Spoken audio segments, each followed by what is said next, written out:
Hey guys, so today I'm going to be telling you about the time where I was in a very interesting situation. So this actually happened last week on Tuesday. I was home alone and three boys in my class knocked on my door, and they, unlike my friends, they just asked me if I was allowed to go to the park with them, and I said I wasn't sure, but I had messaged my mum. And then I told them that if I was allowed to go, then I'd come find them, but otherwise I'd just see them the next day at school. And so then they left, and then about maybe 5 or 10 minutes later, my other friend, she is a girl, she knocked on the door and asked the same thing, and I said, oh, that's so funny. The three boys who I will not say the names of, they just asked me that before. I'm just waiting for a response from my mum. And then I said, oh, do you know where they are? And then she was like, oh yeah, they're just at the gate. And they were like, let's just call the girl Jessica. So they were like, oh, Jessica, why did you tell her that? And we all had a laugh and everything. And then one of the boys just told me that they were thirsty, so I went to go grab them some water. And then a few other ones were thirsty, and I invited them inside just while they were having some water because I didn't want to be impolite. And once they had finished having their water, we went back outside, and then my mum replied. And then she called me, so I was just on the phone with her, and I just told her, she told me that I wasn't allowed to go. So I said, oh yeah, that's fine, I'll see you when I get home. And when she gets home. And then I just told them that I wasn't allowed to go. Then one of them was like, well, are we allowed to stay here? And I said, okay, fine, but just don't tell anyone. And if my parents come home, just get ready to run because I don't want to get in trouble. And I know it was a really dumb idea, but then this other really annoying boy, I used to be friends with him when I was younger. But then, so he came, and he's actually quite inappropriate and everything. And he kept running inside my house. And then one of the times that he kept going into my house, I followed him because I was just so fed up. And he ran into my room, and I didn't feel comfortable with him even just being in my house or even in my driveway. And so I tried to pull him out, but he wouldn't listen. And then he was touching all my stuff and everything, and then I managed to finally get him out. Then about maybe 30 seconds later, he didn't even last a minute, again he ran back into my room. I followed him, and so did one of the boys. We'll just call him, I don't know, Michael.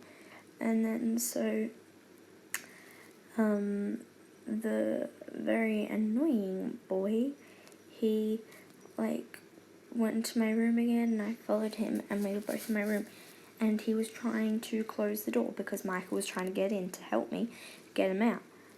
But then he managed, and I was like screaming, I was like, help, because I did not feel comfortable. And then the guy managed to close the door, and Michael yelled, he was like, I'll go get help. So he ran out into my driveway again, and then he grabbed my shoulders and started pushing me towards my bed. And I was like, what are you doing? I felt really, really uncomfortable.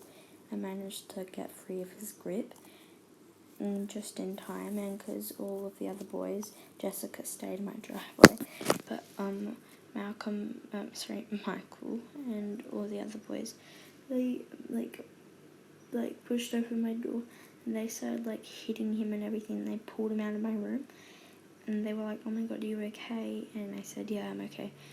I was just a little bit shook after that, so made sure my door was locked and everything, so I couldn't get back in.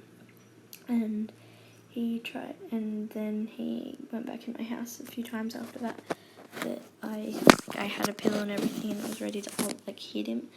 And Michael was blocking my door so he couldn't go in, thankfully. And then they eventually left because I felt uncomfortable with them being there, so I just lied and I said my parents are going home soon, so they had to leave. And my stepdad actually came home not even a minute after, which was good timing. And then the next day at school, like almost all of the boys were talking to me about it. They were like, "Oh my god, did this person lock you in your room?" And I was very annoyed and uncomfortable with it. But yeah, so basically all of the boys in my year group were just like interrogating me and asking me questions about it and if it was true or not. And then in class, like my teacher, she had gone to just, I don't know what she was doing, but she was doing something outside of the classroom, and a lot of the boys were just talking to me about it, and I was like, yeah, it's true, but I don't think he would have done anything. But the really annoying and disgusting boy who sits next to me, he farted like over 6 times the other day. It's so disgusting. But anyway, that's besides the point. He was like, yeah, if it wasn't for Michael and the other boys, he probably would have gotten raped. And I was like, oh yeah, well, knowing him, that makes a lot of sense. But because there was more people there, he would have been less likely to do anything. And this is a true story, guys. But I have not told my parents. I'm a bit uncomfortable telling them because I don't want to get in trouble. But yeah. Anyway, bye guys. Love you.